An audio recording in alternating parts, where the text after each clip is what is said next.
I'm Alexandra Corey, and welcome to TF Together. A couple of you have been to this episode or these series of drinking together before, so it's been only 3 weeks, but for some reason, I don't know why, it seems like forever. But we're back online here and happy to have Filippo Bartolotta for the now approved formula where everybody grabs a bottle and shares it online. And as you know, these Wednesday chats are part of a series of events that are called TF Together, organized by the Florentine. And as usual, these events are free, but donations are appreciated. And I know a number of you already have given, and we appreciate it a lot. We take those on our website at theflorentine.net/support. And this week, you might have noticed on the splash screen before we got started, we've opened up the possibility to also sponsor a whole week's worth of TF Together events. So this week's sponsor is an in-house one. It's Flood, the Florentine sister communications company, and I'm the head of digital. Amongst other things, Flood is specialized in communication services for the wine industry. We like wine. So speaking of that, last week we met up with a glass of Sangiovese. And as we predicted, most of the Sangiovese we saw was, of course, Tuscan, though we had purposefully thought of representatives from the different parts of Tuscany so we could explore how the grape would develop across one region.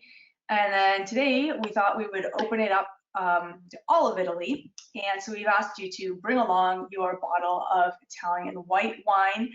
And with all the way from north to south covered, we've got Filippo, who is opening up 4 bottles there that he's going to be tasting for us. So as usual, I'm going to sort of hand it over at this point to our wine educator of the moment, Filippo Bartolotta, expert moderator and commentator. Over to you. All right then. Grazie, Alex. Yes, we're doing this. We started off just to be together. It feels like every day feels like a new year, but it's good to do this. And today is about white wines. Today there is lots of brands, so I'm glad that you guys are here. More people will join us as we go. So the idea is to have a little bit of an understanding, focusing on white wines. We have roughly less than an hour to be together, and so I brought a bunch, very different wines, totally different wines. I've got a Vernaccia di San Gimignano from Colombaio di Santa Clara. This is a Riserva. I'll tell you a few things in a little while.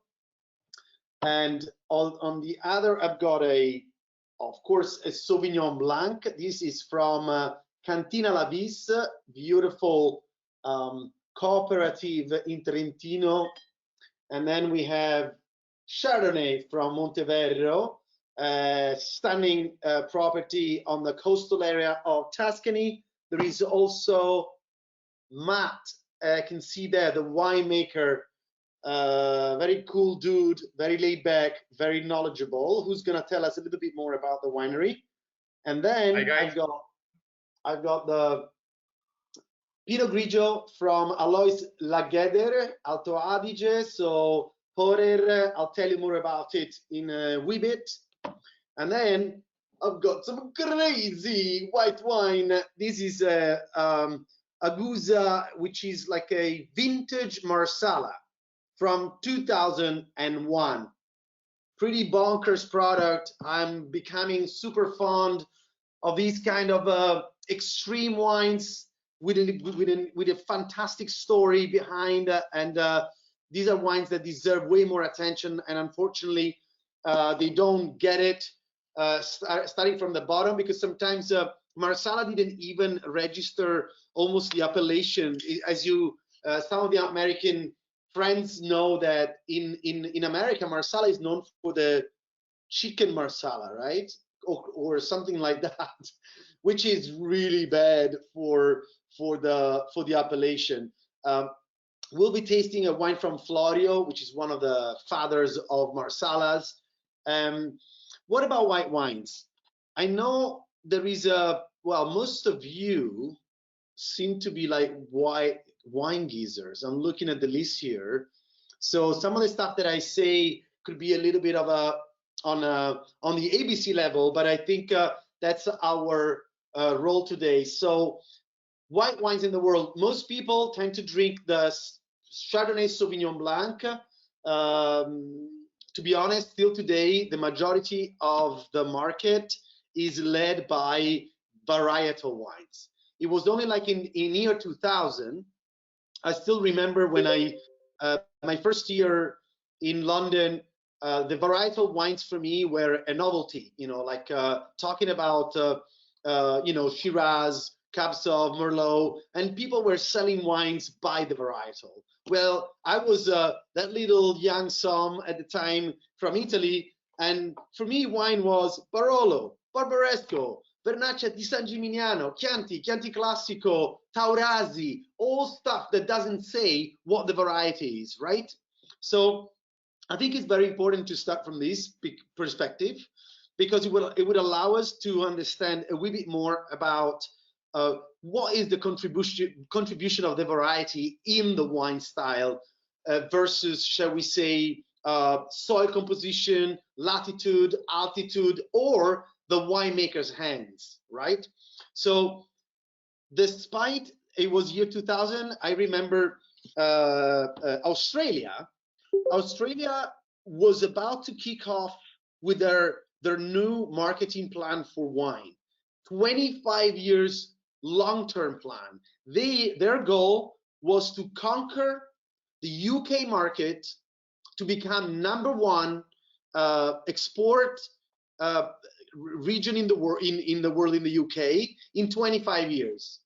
Do you want to know how long it took him to become numero uno in the UK? 5.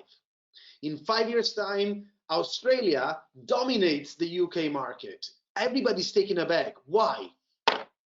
The major reason is this, is to write down the name of the variety. They were selling varietal wines. So Chardonnay, you're not selling anything else. You're selling a variety. You're selling a Sauvignon Blanc. You're selling a Pinot Grigio. You're selling a Shiraz, a Cab Sauv, a Merlot. Why is that so easy in comparison to Barolo, Taurasi, or other appellation? Is because when you talk variety, you are actually giving a name and a dress to a wine.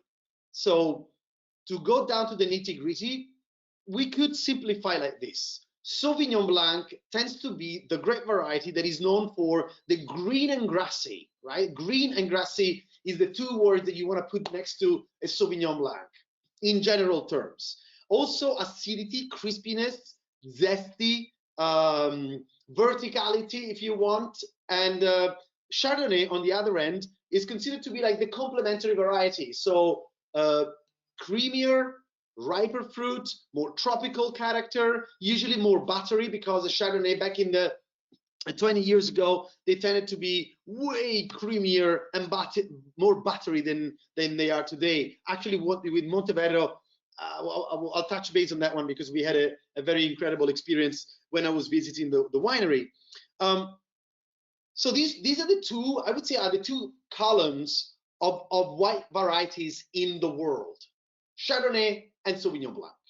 Some people crack open bottles of Riesling. Usually is the intellectual part of our community, the Stoms, the journalists, and the wine lovers, people that get more into the wine world. They love the idea of opening Riesling. Why are winemakers? Have you guys seen? You can raise your hand with the little chat box there. Have you seen Sideways? Raise your hand if you have seen Sideways. If you haven't, you gotta watch it because I loved it when it came out. It was putting down on a mainstream Hollywood comedy movie all these basic ABC stuff about wine. And so Chardonnay and Sauvignon Blanc are the two major varieties, and the Riesling, guess what? The two main characters, so like the writer, who's the main character, falls in love with this beautiful Asian Californian lady that works in a winery. When the night of their romantic meeting, they were both drinking this beautiful German Riesling. German Riesling is not very well known among the generic public because usually it's written in a very difficult Gothic font and is difficult to understand what if it's sweet, if it's dry. But people that know about wine know that with a German Riesling, either a Cabinet, a Spätlese, Auslese, if you're interested, I can touch a little bit of that appellation system in Germany that is based upon sugar residual rather than what we know in the other parts, in the other appellations. So Chardonnay, Sauvignon Blanc, and Riesling.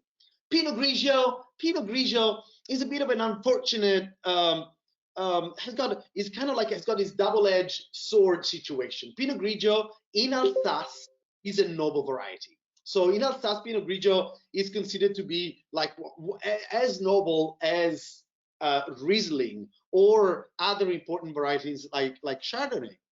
But the world is drinking a totally different style of Pinot Grigio, not a luscious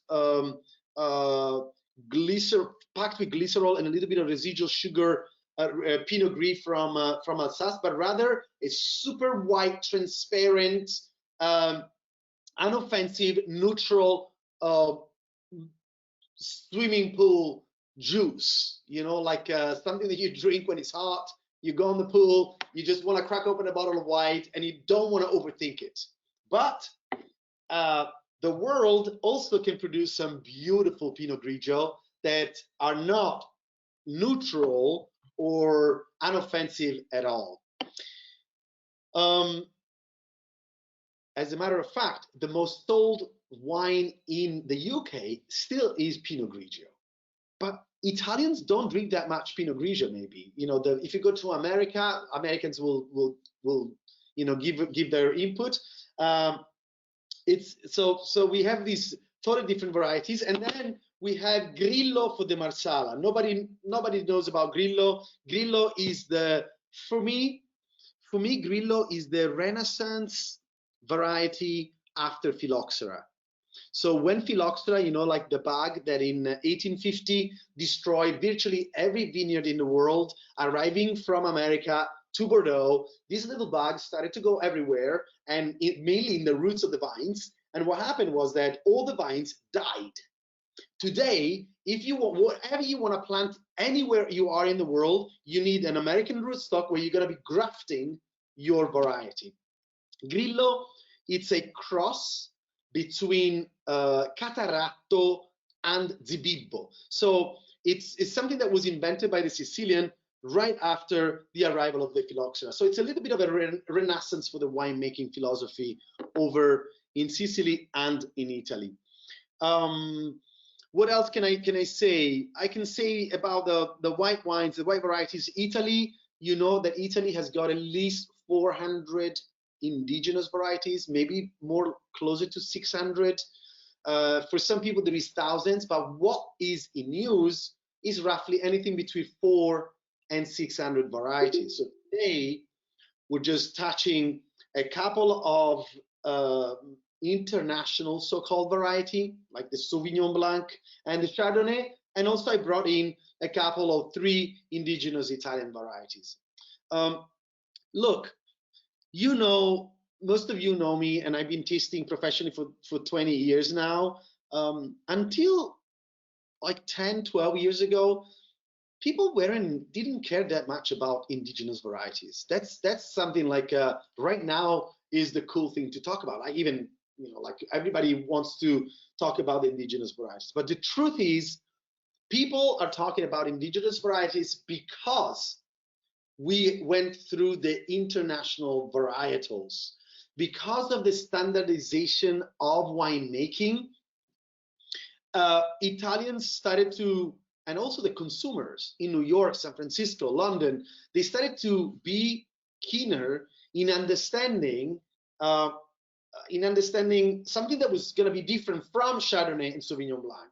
There was a moment when in London, I would say around 2004, 2005, there was a movement that was called ABC, anything but Chardonnay.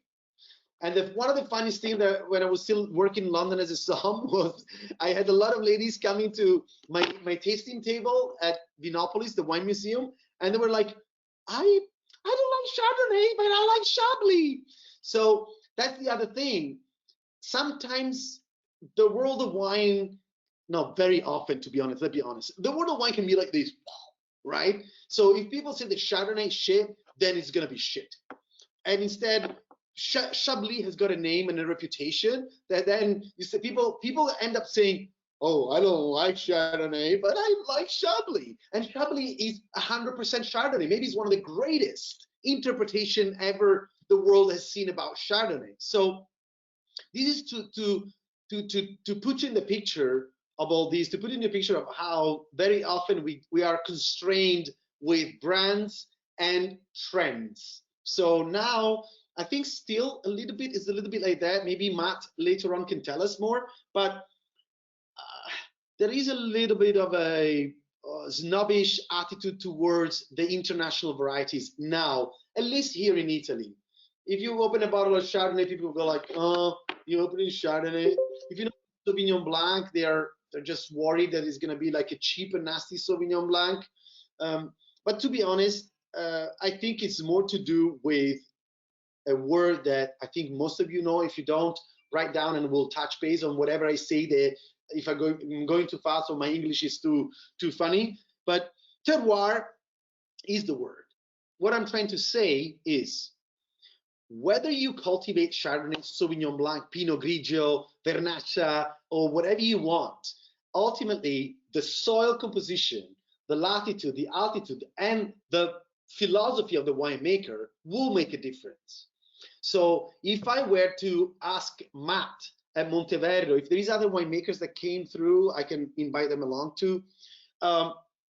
Maybe we can start with this question to Matt. I like this before I crack open the bottles. Matt, the question is this.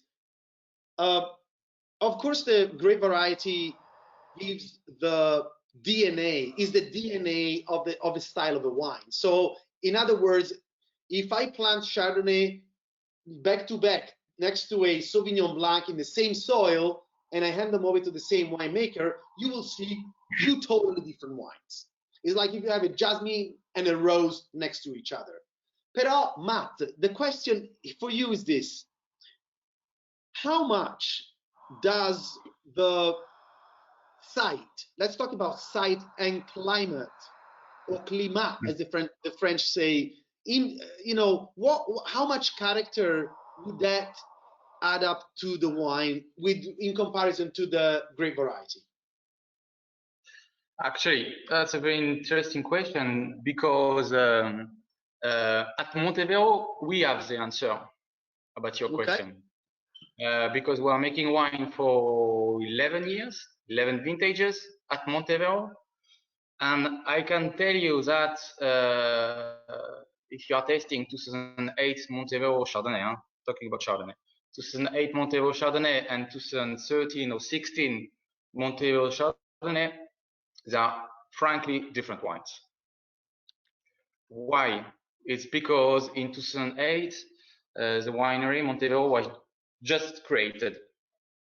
In 2008, Matthiew Taunay, myself, I had 27 years old, coming from plenty of different experiences all over in the world, and trying to put all these experiences together to make a wine I would like to do.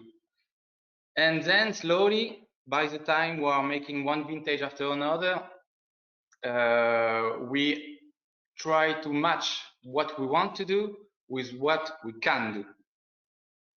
And slowly we understood that the site, the terroir, the soil, then the climate has a lot of importance in the style of we are doing at Monteverro. So, but it takes time to understand this. It takes a lot of time, lots of passion, lots of experience, lots of bad experiences as well sometimes to understand really how to manage the soil, the terroir, the climate, and to match all this together, I think. Okay, and going into the details of your wine, which I'm cracking open right now. Do you know what the only sad thing here tonight is? I gotta drink all by myself. It's gonna be a disaster. No, we're not all tasting it. Come on, guys, just come by underneath my house. I can hand over some of this stuff. Allora, Monteverro, I would kick off with Matt. C'è anche la Silvia. C'è anche Silvia, maybe I seen her. Yes, Silvia, ciao. Per esempio, Filippo, with Silvia. Can I just ask, can Matthew give us a quick introduction and particularly say exactly where you guys are, and because we want to come and visit. So we are in Capalbio, south of Tuscany, along the coast. That's pretty much the last village in the coast of Tuscany before the Lazio. Monteverro is a project that began in 2003, planting 15 hectares of vineyards, mainly red, plus some parcels of Chardonnay as well. I arrived in the project in 2008, and we made the first vintages in 2008. So Chardonnay in Monteverro presented, before it was 3,000 bottles, now it's between 6,000 and 7,000 bottles of Chardonnay. Most of the Monteverro wines are red, as I said. It's mainly Cabernet Franc, Cabernet Sauvignon, Bordeaux style of wines. And we also have another bottle called Tinata, which is a blend of Syrah and Grenache. What else can I say? I speak about the wine. Filippo, not yet? I was in Monteverro this summer, and just to give you a little bit of it's a couple of hours, a little bit more drive, very next to Capalbio, next to the coast, beautiful vineyards, super sweet owners who love Chardonnay. This is the reason, right? Like, why do they love Chardonnay? What do they love about Chardonnay? They love, usually people that love Chardonnay, they love Burgundy. We gotta say, we gotta give it, come si dice, diamo a Cesare quello che è di Cesare. And so we actually cracked open some old 1996 great Burgundy together. It was La Flève, Silvia, se non mi ricordo male, for lunch. And we also opened some older vintages of Monteverro. I have to be honest, Monteverro is an enfant terrible. Did I say it well, Matt? An enfant terrible is like a newcomer, totally newcomer, coming up with this Chardonnay, and people at first were like, who are these guys making a Chardonnay that is, this is not in the cheaper end of the spectrum, but everyone loved it immediately because the wine, look at the color to begin with. You see, this is when we talk about white wines, this is like a super, very beautiful gold, light gold with some greenish edge to the wine. And Monteverro has changed drastically, I would say, Matt, from the beginning vintage, because it used to be a way bigger, more buttery and fatter kind of wine. And with this 2016 vintage, I can see more minerality, I would say. I know that is a bit of an annoying word for some people because, like, what the heck is minerality? Are you going to be like leaking stones to understand? Mineral is something that we use when we are lacking that kind of descriptors to say that something has got more than fruit. It's almost something in between acidity and some stone fruit. Like, it's not easy to describe, but maybe like gunflint, pencil shaving, something like that. and it's beautiful in this wine. There is also something that reminds me slightly medium of Côte d'Or. This like a matchstick, you know, the matchstick, you know, like when you light a match, you have that little bit of a sulfury edge. Lots of tropical fruit, lots of tropical fruit. I don't want to be too much in this, like kind of like on my own, because you don't have the same wine. So I'm gonna stop it here. But the wine has got a super sweet, like at the beginning. It just like feels like it's a sweet wine, but it's totally dry. So that's the beauty of the Tuscan coast. It's the beauty of being south, totally Mediterranean. Like you cannot mistake this wine for a Burgundian wine, if not only for the elegance, but this super sweet attack on the palate. There is Burgundy would never have it, you know. Then you have the austerity and the beautiful acidity that cuts through the wine, and very supple, very creamy, but not flabby. Sometimes people play the low acidity, super buttery, fat idea of Chardonnay. You didn't play like this with Monteverro. Matt, another couple of questions. Malolactic fermentation, yes, no, a little bit. Oak, how much oak? Malolactic fermentation used to be 100%, and slowly we are doing about 70% now malolactic and 30% without malolactic on the last vintages.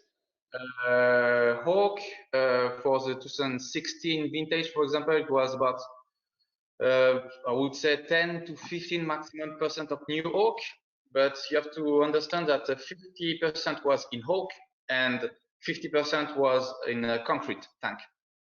Okay, so this is actually, that is very important. This is actually a confirmation of, you know, like you guys started off a little bit on the more bodybuilder style, and slowly the wine became more of a marathon man. Yes, but as I said before, we always wanted to do this wine, but we didn't know how to make.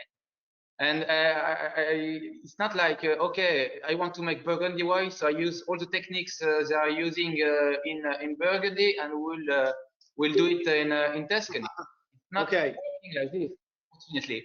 So I had to slowly understand the vineyards, the soil, the climate, and everything.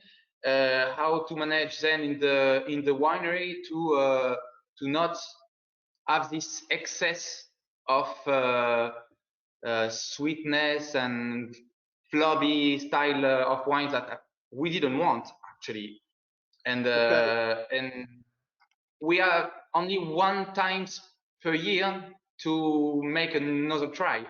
So it took I said 2013 vintage was one of the first vintage that we were really happy of the quality. That okay, this is a style of wine we want to make at Monteverro, and 2016 is even better now, I think. Okay, I love this vintage. Silvia knows that you know, like when I like something, I talk more about it. Otherwise, I'm just gonna leave it there on the table and be nice about it. Given that, grazie Matt, does anyone in the group here have any questions for Matt, the winemaker of Monteverro?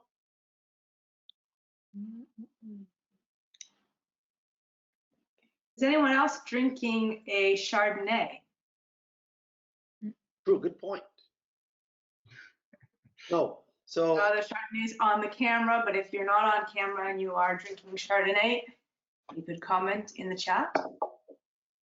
Do we want to do a round, Filippo, to hear from some of our listeners and watchers, find out what a couple of people are drinking before we move on to the next bottle you've got in your stash there? Okay, so from Chardonnay, I'm moving on right now. I started off with what? Yeah, go Miriam. Can I? One, hand pick or machine harvest, and two, I mean, just straight to press. And 100% handpicked, cooling tunnel before going to the press, full benches press, and it's between 6 and 7 hours press program, to be very, very, very soft. Okay. And it's pretty much directly going into the barrels for the fermentation. How big are the barrels? Yes, and then we have about 50% natural fermentation, 50% inoculated. Yes, depends on the size. How big are the barrels that you're using? Sorry? How big are the barrels that you're using? Come grande, like, I mean, 54, like, how many hectoliters? Like Bordeaux? 225, actually 228, because this is Burgundy barrels. Yes. Yeah. And we have a nice visual aid behind you, I guess. Matthiew, you have a lovely office, and I think we have a visual aid right behind you, so we can see. This is where I work every day, actually. Yeah. Fantastic. Fortunato. I can see. My office. Yeah, it's a beautiful spot. I can see Sam is having some Bianco di Orvieto. That's in the IGT, so I don't know, but Orvieto is the Orvieto area is beautiful because it's a bit of a volcanic situation with the Grechetto, Procanico. There is so many indigenous varieties that you can find in that wine, and actually with great aging potential. So I hope that wine you're drinking is good. Sam, allora, started off with the Monteverro. Right now, where are we going? Let's go to the other one, Sauvignon Blanc. So I should have started, technically speaking, with the Sauvignon Blanc. You see the reason why? How much lighter this wine is in comparison to the Chard. So it's gonna be, oh my gosh, I wish you were here because this is so Sauvignon Blanc, like the gooseberry. It's like the cat's pee on a gooseberry bush, like big time. It's like having this super gooseberry, very like a cat grass, like freshly mown. Oh my God, and lots of kiwis. This is like a super. If you want to know what a Sauvignon Blanc could taste like, you should try this wine because it's really like a perfect scholastic academic.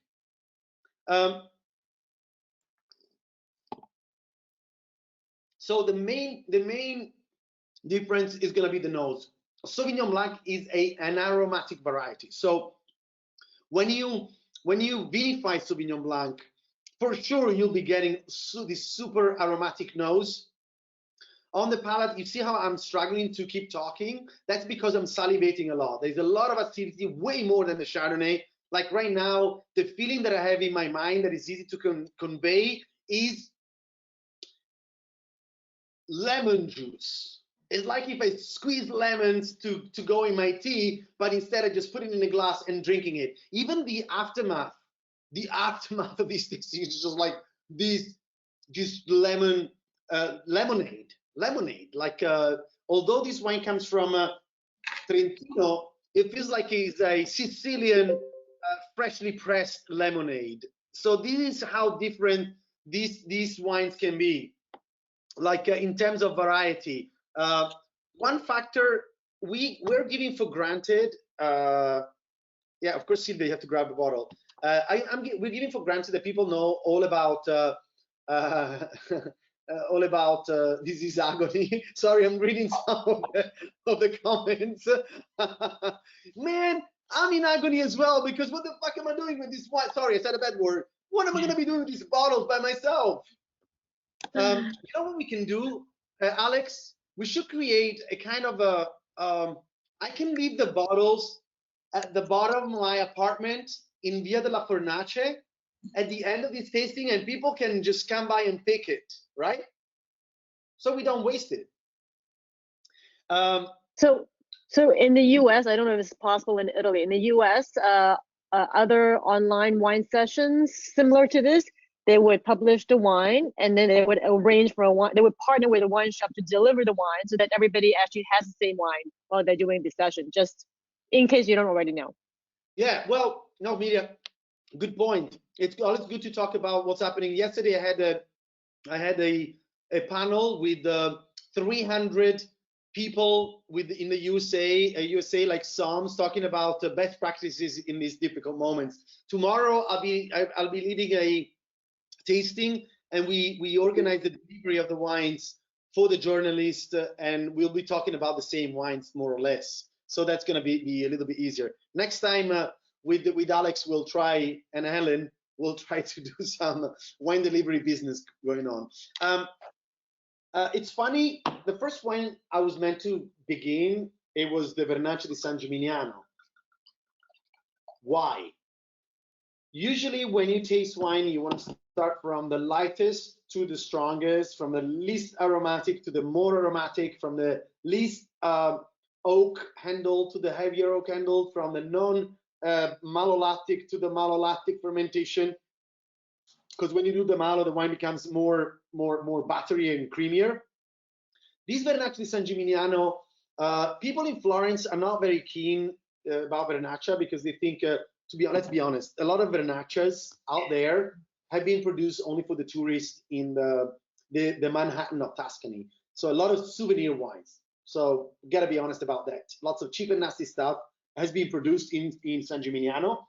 But at the same time, Vernaccia has been produced for over 1,000 years. And this is a funny, like unusual, because most wines in Italy, Chianti, Barolo, they don't talk about the variety. In this case, Vernaccia di San Gimignano, you have the name of the wine and the variety at the same time. Vernaccia from Latin in vernaculum means something that belongs to that given place. So in general terms, Vernaccia tends to be it is a non-aromatic variety. So I'm not expecting anything like the Sauvignon Blanc. It's a little bit like subdued right now. Like this is why you should start with the non-aromatic first.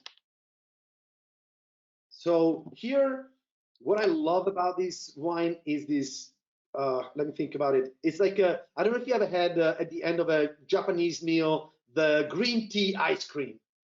Oh, phenomenal. I love the green tea ice cream.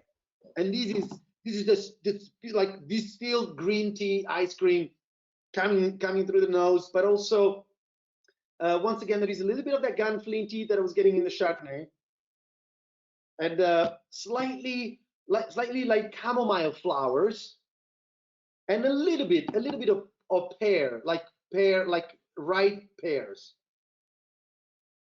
Ship the leftover to me. Yeah, sure. Don't laugh. I expect a delivery next week. Okay. Oh my God, like there's so much. These kind of wines are, how should I put it?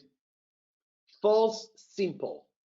Vernaccia di San Gimignano, you can find like the regular bottles, not the Riserva, for $12 on the shelves. And they have these way drier mouthfeel than the two wines we've been having so far. So more like cleaner palate, maybe less, how should I say, less generous at the beginning, but a little bit of a bitter almond to finish off with, some dry herbs. But this wine is there is a beautiful saltiness, and I think this wine is one of those wines to age. Something that most people don't know is Vernaccia di San Gimignano can age easily for 15, 20 years. The good stuff, not the dodgy stuff, the good stuff. This is Colombaio di Santa Chiara. It's a cru, a single vineyard, Albereta, and a Riserva. So the wine went for a couple of years of aging in the cellar, 2016 vintage, and this is a bit of a how do you say, come si dice Cenerentola in English? Come on. Cenerentola? Come? Cinderella. Cinderella, grazie. Cinderella. Cinderella wine. You know what I'm saying? Like this, it's one of those wines that people say, oh no, I don't want Vernaccia. But actually, if you crack open this bottle blindfolded next to whatever fine wine you want, this bottle will be a surprise. And the value for money is over the roof. What else do we have here? Allora. By the way, Dante. Filippo, this is Tommaso. Ciao, I have to witness that I used to hate Vernaccia. Then we had turkey tasting, and I realized that you can have amazing Vernaccia. Like you open it was like a 2001 Panizzi or something like that. Bravissimo, remember? And yes, we cracked open a bottle of the 01 Panizzi, so like a 20-year-old watch. I had the yeah, and so I realized that Vernaccia can be amazing. Now I'm glad that I had a convert in this panel. I remember that the Thanksgiving dinner. I wish we could have one now, even though it's not Thanksgiving. Yeah, but naturally San Gimignano, I had a beautiful experience in New York City in a restaurant, beautiful restaurant. I love it. One of my favorite for the ambiance. It's called Craft. And I was with one of my friends, collectors, who brought that night, like many other nights, he brought a Coche du Riz, which is considered to be like a Meursault, the Meursault-Perrier Coche du Riz, which is considered like a little bit of a very unique example of, for me, not only one of the greatest Chardonnay in the planet, not only one of the greatest whites ever conceived, but one of the best juices human beings can ever put in their mouth. And I cracked open, together with that Coche du Riz 96 Meursault-Perrier, a bottle of Vernaccia di San Gimignano Carato 1990, I think it was, from Elisabetta Fagioli of Montenidoli. And I brought only the glass to my guests, and they were they were talking about what village, you know, what part of Burgundy that wine was. And it was amazing to do that, because that bottle, the bottle of Coche du Riz Meursault-Perrier was maybe $8,500, and then the bottle of Vernaccia di San Gimignano, to me, it was like $25. Maybe at the restaurant it could have been like $90. So it was an incredible moment for this guy who said, like, what the heck did you bring to the table? He was almost a little bit pissed off because it was too cheap, and it was kind of as good as Coche du Riz. I had the Colombaio 12 Vernaccia San Gimignano, fantastic, still fresh and remarkably light. Yes, yeah, right, Eileen. It was fantastic. I was blown away. He said that they started also cooling down. They chilled the grapes after harvest before starting any vinification, and yeah, it's crazy the difference it makes on it. Yeah, these guys have got like a bit of a, as you were saying, like they use some cold maceration, like a cryo maceration, but also like combining a little bit of the old school winemaking techniques and some of the modern stuff that you can do in order to make sure that you bring home the healthiest fruit possible. Allora, I got with me, I'm very curious to taste this wine with you, because unlike the other wines, this one here it's going to be the first time that I'm opening it. And I was with them actually a year ago, exactly a year ago, in this incredibly beautiful wine estate. You imagine it's like being in a little island, like in a paradise lost, because it's a biodynamic farm in the middle of the forest, beautiful garden, beautiful property. Everything is so clean, so well manned, and the family there, they're like, like it's a father and the wife and the 3 kids. Kids, I mean, now they're totally grown up, and there is such a great environment when you go there. You feel these kind of like a beautiful sense of belonging that they do have for that place, and they're so welcoming.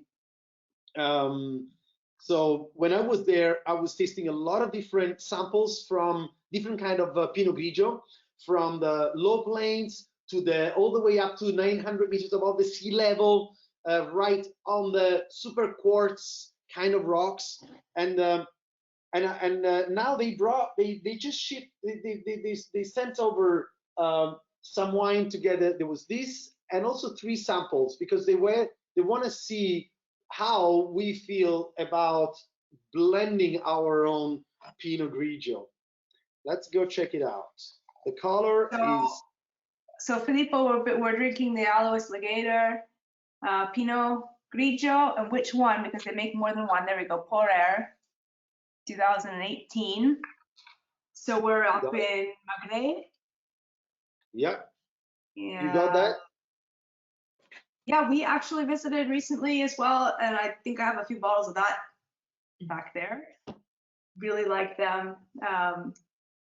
Really interesting, I think, as a biodynamic winery, is really like one of the first. And I hit them with a ton of questions. They've got vines that are like 100 years old that you could fully walk underneath these pergola vines. And really interesting as well to visit in comparison to properties in Tuscany, because it's so diffused, right? Like, so they have all these little tiny bits of property. You know, it's not just like one big winery, one big vineyard, right? It's got all these little bits. And so that's how you end up with so many different terroirs and so many different products. And how many products? They make about 30 or 35 different bottles, right? Different brands. Yeah, they're very focused on producing what we were saying before, like the sense of place. I think is what you get from Lageder, whenever you try the different kind of varieties. What I like about what they're doing in the recent years with Lageder, if you were to be able to drink this wine, that's quite interesting actually. I'd be struggling almost to place it as a Pinot Gris, because it's something like this quality of Pinot Grigio. You don't come across that often. Like you have I don't know if you can see, but the wine is probably not filtered. There is this once again, I'm finding like there is a little bit of reductiveness, so like some sulfury edge, but it's gonna go away soon. And on the palate, we were talking about sometimes about minerality or sapidity, and this is when you get the feeling. Sometimes we misplace acidity and sapidity, because not necessarily when you drink wine you think salt, right? But when you have a sip of this one, it's all about in the center palate, and only later you're gonna go into the sides. With the Sauvignon Blanc, it was like immediately here on the side, like in the end of your tasting buds. It's all about the acidity. This wine is not an acidic wine. This wine is totally on the sapidity level rather than the acidity, which makes me believe that this would be a fantastic food-friendly geyser. I believe this wine would be awesome with, right now, what the feeling I'm having right now is that I would want to be on the coast, eating some raw fish. It's like just getting so much of that raw fish. Can we do that? When can we do that? But yeah, there is a lot of savoriness, and so very briny. It's very briny, very sea breeze. I mean, this is from the Dolomites, and you have that like more floral than all the other wines that we've been having so far, and also some spices. Here there is some like white pepper, and cardamom. So it's quite unusual to get all these aromas in a white wine. But what I like is the palate. I love the palate right now, more than the nose. I'm finding it a little bit subdued, closed, not too talkative. But on the palate, the wine is almost as if you had a raw material that deposits on your tongue. And I like when wine does that, when you have that feeling of something that you can actually almost chew. So for sure, rhubarb. What's rhubarb? Like, no, it's more like a sage flower. So this is an unusual Pinot Grigio. It definitely is not a Pinot Grigio that you think to buy for those that just want to have the super light and transparent. But this is Pinot Grigio for people that want to have way more out of this beautiful variety, actually. So spicy, salty, and briny. Filippo, sorry, is that available in the US? I'm sure it is. Yeah. I'm You sure know, it is. like, how much typically retail would be? Is it in the 20s? Yeah, I think it's in the 20s. I think I got a message about that a minute ago. I think it was 17 euros at Yeah, there you go. Yeah. Okay. So And the Sauvignon Blanc, was that the Cantina Lavis, is that in Friuli or where's that? no, Trentino. That winery. So Cantina Lavis, going back step for a second, is a very interesting example of how cooperatives can produce fine wines.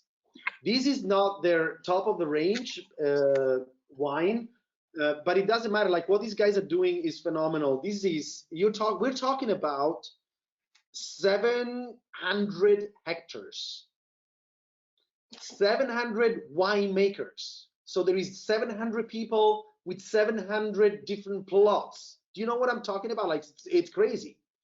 But what to retain region? the level of quality that these people are retaining is actually quite difficult. The winemaker Ezio is totally on top of the game.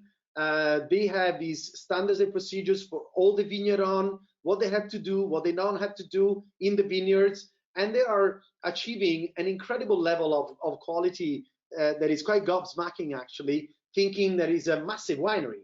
Like, an average size of an Italian wine estate is 0.9 hectares, 0.9. So 700 is a giant. And usually giants tend to produce way more commercial driven wines. Lavis, I think, is in a good state right now. Lavis is producing really high quality wines. I'm very fond of what this guy is doing. The winemaker is very bright, he's very strict about the rules and how to make sure that wines have to be produced. Ciao, Miriam. Ciao, thank you for being around. Give a hug to New York for me. So Lavis is in Trentino. Once again, 700 hectares means that some of the hectares are on the low plains, some other are a little bit higher towards the Dolomites. So they have different styles, some clay, some quartz. In this case, they just grab vineyards, different plots to produce this. Let me get it again. You know, look at this. I made a bit of a mess here, but this is the beauty, guys. If you wanna have your learning curve going vertical in terms of wine, this is the beauty of this kind of wine tasting. Even if you don't know too much about wine, it's so easy to trace the wines back. Like the Sauvignon Blanc, you go like, I'm here! You know, just like shout so loudly, it's impossible to miss it, even if you haven't got a clue about wine. So right now I'm thinking, is that a Vernaccia? Yeah, because it's the most silent. And this is like the butterscotch, the toasted, like toast bread with some butter, a little bit of some gunpowder, and creaminess is the Chardonnay that I love. So it's so easy to do this. You do this kind of stuff Let me see here. Nice. These, you know, I think is a morale booster to do a tasting like this and say, can you guess which is which? I think you're gonna feel like you can do this, and then you're gonna go like, I can be good at this. I like it. It brings the memory back to when I used to be in London, tasting so many wines from different corners of the planet.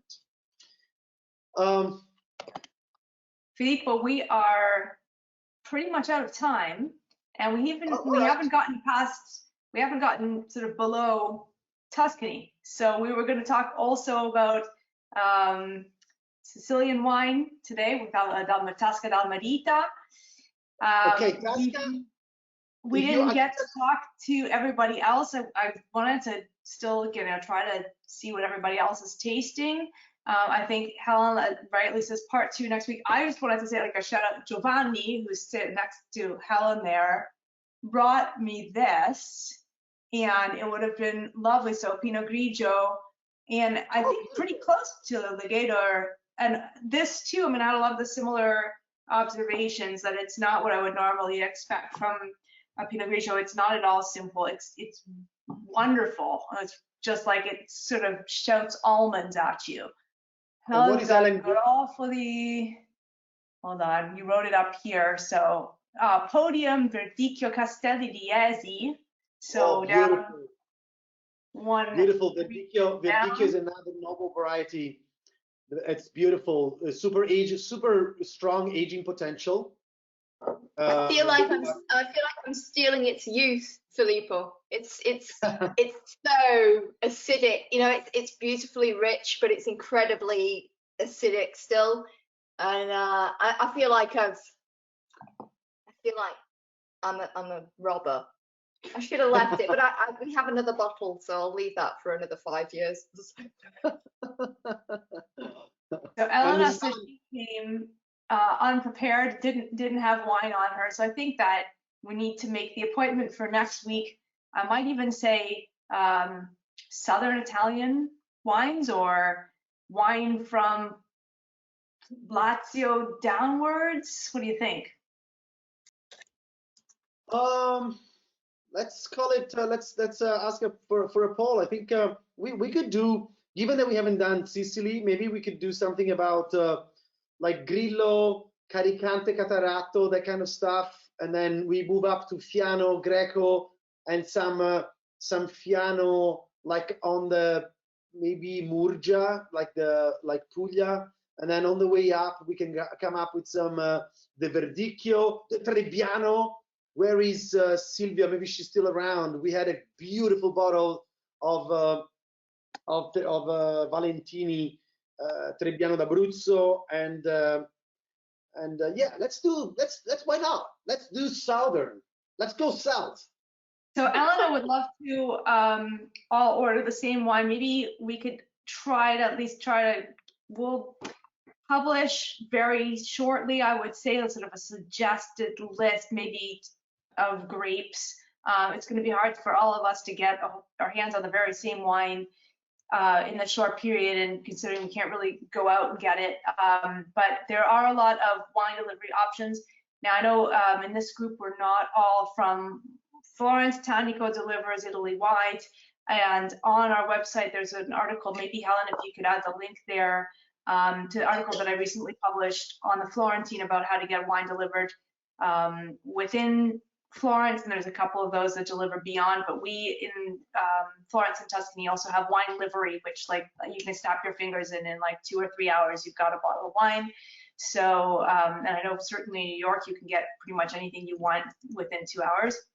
So there's that, which is also an article about wineries and what they're doing right now to help with the coronavirus emergency, with a couple of comments that actually came out of last week's chat. So I would say this has been, I've like got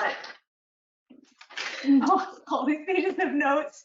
So thank you, Filippo, for this review of our wine certifications on the whites.